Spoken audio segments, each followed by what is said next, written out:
Good morning রুমকিস লাইফস্টাইলে তোমাদের সবাইকে অনেক অনেক ওয়েলকাম। আমি খুব ভালো আছি, তোমরা কেমন আছো তোমরা অবশ্যই কমেন্ট করে জানিও। আজকে কিন্তু কোনো রান্নার ভিডিও বা ডেইলি ব্লগ নিয়ে আসনি, আজ একটু অন্যরকম ভিডিও নিয়ে তোমাদের সামনে এসেছি। সামনেই তো পুজো, আর কটা দিন মাত্র হাতে গোনা, তো তার জন্য একটু রুমটাকে মেকওভার করব, তারই ভিডিও নিয়ে তোমাদের সামনে এসেছি। তো প্রথমেই তোমাদেরকে একটু রুমটা ঘুরিয়ে দেখিয়ে দিলাম আমার রুমে কোথায় কী রাখা আছে না রাখা আছে। আমি কোনো ফার্নিচারের জায়গা চেঞ্জ করছি না, শুধুমাত্র রুমটাকে একটুখানি গুছিয়ে নিব। তো চলো ভিডিওটা শুরু করি। প্রথমেই জানলার পর্দাগুলোকে খুলে নিব, আর আমি আমার বিছানা থেকে বিছানার চাদরটা তুলে নিই, কারণ যা ঝুল ঝাড়বো তা বিছানার চাদরের উপরেই পড়বে। বিছানা চাদর তো আমি কাচবো, আর বিছানা চাদরটা তুলে নিলে পরে তার তোষকের উপর গিয়ে পড়বে, যা কাচা একেবারেই সম্ভব না, তাই বিছানা চাদর পাতাই থাকবে।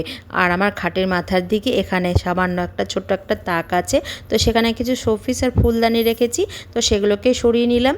আর আমি চেষ্টা করি প্রত্যেক মাসে একবার করে ঘর ঝাড়ার, সেহেতু ঘরের মধ্যে আমার খুব সামান্য ঝুল পড়ে, যদিও বা পুজোর সময় একটু ঘরটা না ঝাড়লেই পরেই না মনটা খুঁতখুত করবে, তাই ঘরে ঝুল যা আছে তাই একটু ঝেড়ে নিলাম।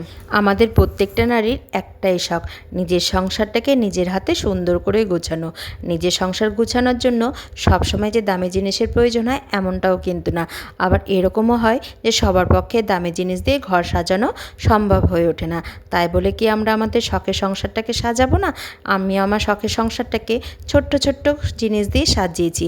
এই যে হাতে শোপিসটা দেখছো, এটা আমি নিয়েছি মিশর থেকে, আর দাম নিয়েছিল 107 টাকা বা 108 টাকা। আমি আমার সংসারটাকে সাজানোর জন্য খুব সামান্য জিনিস নিয়েছি, আর খুব অল্প জিনিসই নিয়েছি। তোমাদের তো বললাম হাতের শোপিসটা নিয়েছি 107 বা 108 টাকা দিয়ে, এই পর্দাটা নিয়েছি 200 400 টাকা দিয়ে, আর তাকের মাথার দিকে একটা লাভ শোপিস আছে, তো সেটাও 117 বা 118 টাকা এরকম দাম নিয়েছে।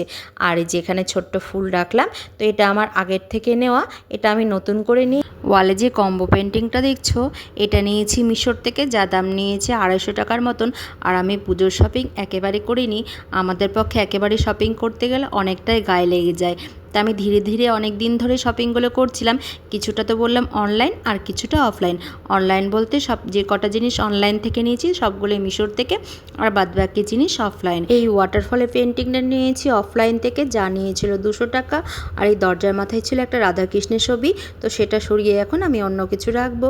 আর আমি অনেকক্ষণ পর তোমাদের সামনে আবার এসেছি, যেহেতু সকালবেলা রান্নাবান্না সেরে ঘরের কাজে হাত দিয়েছিলাম, অনেকটাই দেরি হয়ে গেছে, তাই সন্ধ্যাবেলা খাওয়া দাওয়া একটু রেস্ট সব কিছু নিয়ে তারপরে আবার এসেছি।